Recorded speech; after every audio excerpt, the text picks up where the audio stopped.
Alright mga kapatid, ewan ko na lang talaga kung hindi kayo mabanas, no? Mainis dito sa balitang to mga tol. Dahil matapos water cannon ng China ang barko ng BFAR na Datu Sanday, matapos niyang gitgitin mga kapatid, no? Binaliktad ng China pangyayari. Ang sabi ng China, tayo daw ang dumikit sa kanila kaya napilitan silang i-water cannon tayo para mapalayo tayo mga tol. Sa madaling salita, tayo daw mga tol ang bumangga sa kanila. Biruin mo mga kapatid, size difference pa lang eh. 'Di ba? San ka nakakita? 'Di ba? Tayo yung maliit, babanggain natin yung malaki. Well, anyway mga kapatid, may video naman eh. 'Di ba? May video naman. At kahit na anong gawing pagsisinungaling nitong China, may video naman. Kitang-kita naman mga tol kung ano yung totoong pangyayari. Gayunpaman, panoorin natin itong balitang to mula sa saksi.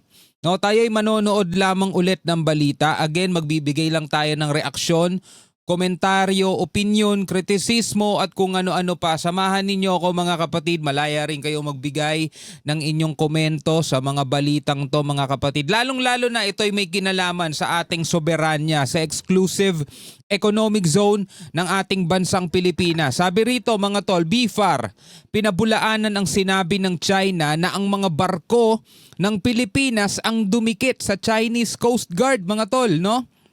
Sabi rito, iginiit ng Philippine Coast Guard na hindi kailangang magpaalam sa China kung pupunta ang barko ng Pilipinas sa Sandy Cay na bahagi ng ating teritoryo. Take note bahagi ng ating teritoryo. Kasunod yan ng pahayag ng China na nagsasabi ring ang Pilipinas ang dumikit sa barko nila mga tol. Well, wag na nating patagalin pa. Panoorin na natin to mga tol. Iginiit ng Philippine Coast Guard na hindi kailangang magpaalam sa China kung pupunta ang barko ng Pilipinas sa Sandy Cay Correct. na bahagi po ng ating teritoryo. Diba? Ba't natin kailangan magpaalam? Teritoryo nga natin yun mga tol. Diba? Tayo lang ba nagsasabi nun? Yun ang tanong. Tayo lang ba nagsasabi nun? O diba yun din ang sinasabi mga kapatid ng arbitral ruling? Diba? Yun din ang sinasabi mga tol ng 2016 arbitral ruling. Ano bang sabi ng UNCLOS? Meron tayong 200 nautical miles exclusive economic zone. Etong Sandy Cay mga tol, bahagi yan ng territorial waters ng Pag-asa Island. So teritoryo yan ng Pilipinas sa madaling salita. Bakit natin kailangan magpaalam sa China? Kasunod po yan ang pahayag ng China na nagsabi rin ang Pilipinas ang dumikit sa kanilang barko. Saksi, si Jonathan Andal. Aba, may sarili rin silang video. Aba. Eto, video ng China to. May Chinese Ilang barko.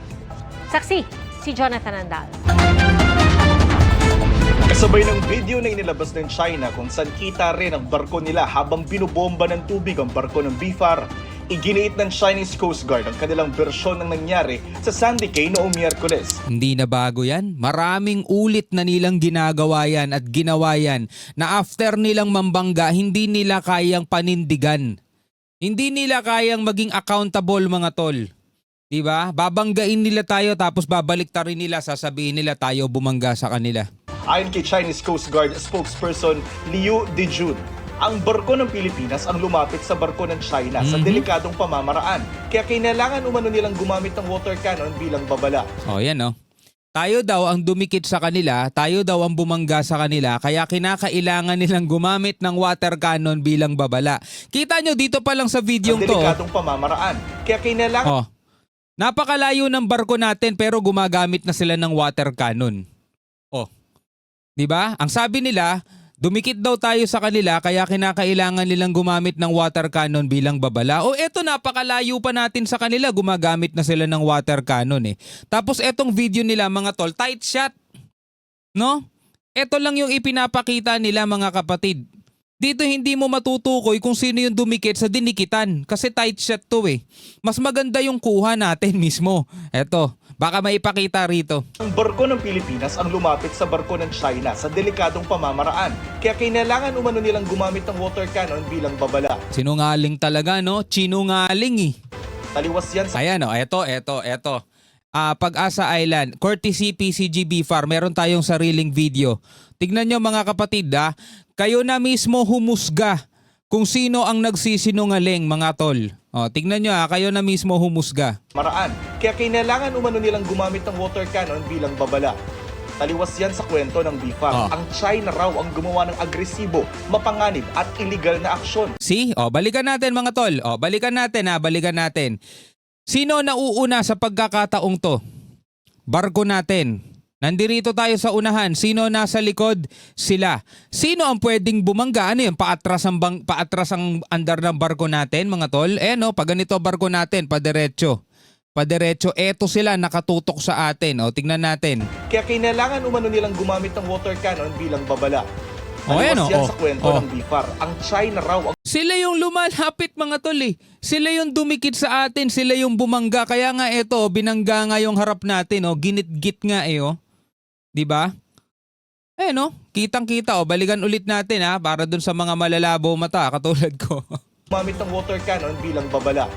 Ayan, Taliwas yan sa kwento ng BIFAR. Ang China raw ang gumawa ng agresibo, mapanganib at illegal na aksyon. Ngayon, sino sinungaling? Di ba? Sino sinungaling? Sino ang sinungaling? Kaya nga napakaraming bansa, mga tol, ang kumukundina sa trabaho ng China sa gawain nila. Di ba? Napakaraming bansa ang kumukundina. Sad to say, mga tol, kundi na yun. Oo, maganda na rin, kinukundina nila, pero tayo pa rin nasa atin pa rin, mga kapatid, yung aksyon. Wala kasing magagawa yung pagkundina nila. Actually, napakatagal na nilang kinukundina ang China. Matigas ang mukha ng China, hindi sila tinatablan nun. Siguro advantage na rin nila yun na hindi sila nakakaintindi ng ibang salita no? Kasi halimbawa, mga kapatid, ikaw, di ba? Kung mura-murahin ka ng incheck, hindi ka masasaktan kasi hindi mo naman naiintindihan na minumura ka na pala. So eto mga tol, hindi naman nila naiintindihan kung ano yung sinasabi ng ibang bansa. Kaya wala silang pakialam. Kahit na napakaraming bansa na kumukundi na sa kanila, wala silang pakialam. Tapos binabaliktad pa nila yung pangyayari. Kita mo yung mga video nila. Balikan ulit natin Diba? Eto yung video nila tight shot. Tayo daw ang bumangga sa kanila. Eto naman, kitang-kita naman dito sa malayuan. Eto barko natin, eto barko nila. Tinumbok tayo binangga yung harapan natin ng BIFAR. Ang China raw ang gumawa ng agresibo, mapanganib at illegal na aksyon. Pero tagumpay nilang nagawa ang misyong makakuha ng sand samples sa Sandy Cays 1, 2 at 3. Grabe, tagal-tagal na lagi kumukuha ng sand sample. Ano kayang ginagawa doon sa mga sand sample dito sa Sandy Cay? Ano kayang ginagawa nila, Kasi lagi na lang sila kumukuha dyan, ilang beses na May mga instances pa nga na pinapaliparan tayo ng helicopter ng China, di ba? Napakababa ng helicopter nila. Kuha tayo ng sand sample. Hindi natin alam kung para saan. Well, siguro talagang may purpose yon pero hindi na natapos-tapos yung sand sample na yan, But then again, mga kapatid, tignan mo naman yung laki ng barko natin. Sa laki ng barko nila, para tayo mismo bumangga sa kanila. Nilang gumamit ng water cannon bilang babala. Taliwas yan sa kwento ng BIFAR. Ang China raw ang gumawa ng agresibo, mapanganib at illegal na aksyon. Pero Sinungaling tagumpay talaga. nilang nagawa ang misyong makakuha ng sand samples sa Sandy Cays 1, 2 at 3. Ang Sandy Cay, 3.5 nautical miles lang ang layo sa Pag-asa Island. Napasok sa exclusive economic zone ng Pilipinas. Pero gate ng China, hindi nagpaalam ang Pilipinas na pupunta sa naturang Sandy Cay. Wow! Gate ng China, hindi nagpaalam ang BIFAR na pupunta sa naturang Sandy Cay. Bakit inyo yun? Well, sa paniniwala nila, kanila yun. At yung action nila, mga tol, ay based doon sa kanilang paniniwala. Diba? Which is normal, mga tol. Normal. Bakit ko sinasabing normal? Kasi ganun nga yung narrative nila, ganun nga yung pinaniniwalaan nila. Amin yan, so we need to protect that area. So yung ginagawa nila, akma sa kanilang paniniwala, yung ginagawa natin, diba? Naninindigan tayo na atin yan. Naninindigan tayong teritoryo natin yan, diba? Sabi nga, teritoryo natin yan. Anong ginagawa natin? Nagpapabangga. Anong ginagawa natin? Ayan, mini-videoan lang yung ginagawa sa ating pangharas. Tapos imimidya natin. Kasi papakita natin sa buong mundo. Tingnan nyo, China, hinaharas kami, Diba? Well, kinukundi na sila ng ibang bansa. Pero siguro kung out of cam o kaya off the record siguro sinasabi ng ibang bansa, teritoryo nyo pala yan. Ba't ayaw nyo ipagtanggol teritoryo nyo? Bakit kayo nagpapagulpe sa sarili nyong teritoryo? Pumalag naman kayo. Stand up. Tayo kayo, Pilipinas. Diba? Siguro mga kapatid, ganun din yung sinasabi ng ibang bansa. Kasi tayo mga Pilipino, ganun yung nakikita natin. Tayo naman tayo. Lagi na lang tayo nagpapagulpi sa sarili nating teritoryo, di ba? Hindi naman tayo naghahangad ng gera, hindi naman natin sinabing makipaggera tayo. Pero yung tipo palagan nyo lang ba? Di ba? Bagay na pinalagan ng PCG. They are 100 O, pinalagan sa pamamagitan ng salita. No? Na pupunta sa naturang Sandy Cay. Bagay na pinalagan ng PCG. they are 100 nautical miles away from that particular location.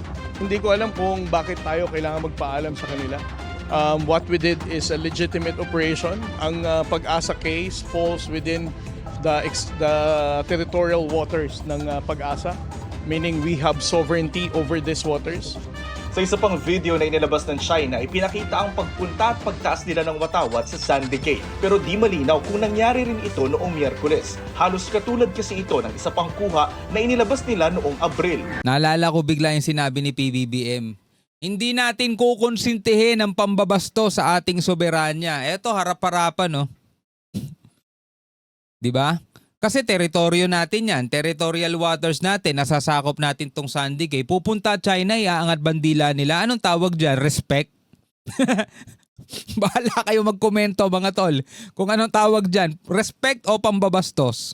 Hindi natin kukonsintihin ang pambabastos, sabi ni PBBM. O, kailangan ng aksyon, di ba? Noong Miyerkules. Halos katulad kasi ito ng isa pang kuha na inilabas nila noong Abril. Pero ayon sa National Maritime Council, walang bagong pagtataas ng watawat ng China sa Sandy Cay. There was no such thing Propaganda ng China yun eh. Propaganda ng China yun and malakas ang loob nila kasi nga ano bang tingin nila sa atin? Ganito lang tingin nila sa atin eh. that happened. Pero tayo, nag-raise tayo ulit ng flag pagdating doon. Sorry? Nag-raise tayo ng flag yung BFAR. We don't need, kasi atin naman yun no? We have done that before already, so no need to do that We thing. don't need atin naman yun eh. Atin naman pala yun eh. Atin naman pala yun eh. Ikaw payag ka, asawa mo, sa'yo yun. Diba? Tapos nakikita mo, dinidate ng iba. May gagawin ka, kikilos ka, o wala kang gagawin. Diba? Nakita mo, property mo. Tinataniman ng iba. Tinataniman nila ng kung anong pananim nila. Sarili mong property sarili mong bakuran. Nakita mo, kapitbahay mo, tinataniman. Binubungkal yung lupa mo, tas magtatanim daw siya. Anong gagawin mo? Pag siya ba sinita mo, pag siya ba pinaalis mo, hinaharas mo ba siya? Lagi yun yung tanong natin mga kapatid eh. Lagi yun yung tanong natin. Nilalabag mo ba yung batas? Kapag yung property mo binakuran mo o kaya kung sino man yung gustong pumasok sa property mo, bungkalin yung lupa mo, magtanim doon sa loob ng bakuran mo, kapag yun ba ay sinita mo, pinaalis mo, nilalabag mo ba ang batas? Diba? Kasi mga kapatid, kung tayo, Pilipinas, naninindigan tayo, sa kiniklaim natin, atin yan, tayo dapat may jurisdiction dyan, bakit hindi natin sila magawang palayasin? Diba? Sinasabi ng PCG kasi law abider tayo eh. Bakit? Pag pinaalis ba natin sila, hindi na tayo law abider? Tuloy natin. Sila, no? Kung ginawa man nila yan, I think that is obviously a violation of the 2002 DOC. Secondly, Manhid na yung China sa violation kasi eto yung mga violation na wala namang parusa eh. Di ba dapat pag may violation ka, may kaakibat yan na consequence o parusa kapag nahuli ka? Para sa inyong violation kung wala namang uhuli? Di ba? O halimbawa na lang sa kalsada o sa kahit saang mga kapatid, bagay. Bawal magtapon ng basura dito. Paano pag nagtapon ako? Wala lang, bahala ka. Di magtatapon ka pa rin. Kasi walang maninita, walang nanguhuli, walang multa, walang parusa. Di ba? So ngayon mga kapatid, naniniwala tayo sa international law, sinusunod natin yung international law, China hindi. So anong mangyayari sa China? Wala. Eto, ginagawa nila yung gusto nilang gawin. Kahit paulit-ulit nating sabihing violation yan, kung wala naman tayong pangil, 'di ba, para ipakita natin sa kanila yung ating iginigiit na soberanya, wala, baliwala sa kanila yan. there's no proof to that na kung sasabihin na naman nilang they have seized control o Pag-asa case. Ang mga bagong pangaharas ng China, kinondena ng iba't ibang bansa tulad ng Amerika, Taiwan, Japan, New Zealand, Canada, Australia, the Netherlands, United Kingdom, pati na European Union. Tagumpay naman ng Tapos Sabi ng China, so what? Gagawin pa rin namin yung gusto namin gawin. Bahala kayo sa buhay ninyo. O, diba? O, kailan ba huling kinundi na ng mga bansang yan yung China? Ito ba yung pinakauna at pinakahuli? Hindi. Napakatagal na mga tol. Last year pa. Kinukundi na nila mga tol yung China eh. Diba? Tagal na nilang kinukundi na yan. Sa umpisa pa lang ng termino ni Marcos na pangaharas ng China, kinukundi na ng mga bansa yan eh. Tumigil ba China? Hindi na nga natin mabilang kung ilang beses na tayong winater cannon eh. Resupply mission ng AFP noong May 16 sa BRP Sierra Madre na nakasadsad sa Ayungin Shoal. Ito ang ikawalong RORE mission sa Ayungin na hindi hinarang at walang agresibong aksyon ng China kasunod ng provisional understanding ng China at Pilipinas. Ang Okay, may provisional understanding eh. China, sinabing humingi ng permiso sa kanila ang Pilipinas pero pinabulaanan yan ng Philippine Navy. We need not seek permission from any foreign power. Sinungaling Much talaga. more from one that has encroached into our EEZ. Para sa GMA Integrated News. Sinungaling China, no? Well, hindi yung China, yung CCP. Grabe. Anyway, mga tol, bilang mga Pilipino, ano ang masasabi ninyo dito sa pambabaliktad ng istorya ng China? Comment na lamang kayo sa ibaba. Hanggang sa muli, ako nga pala si Shobaldi. Peace out.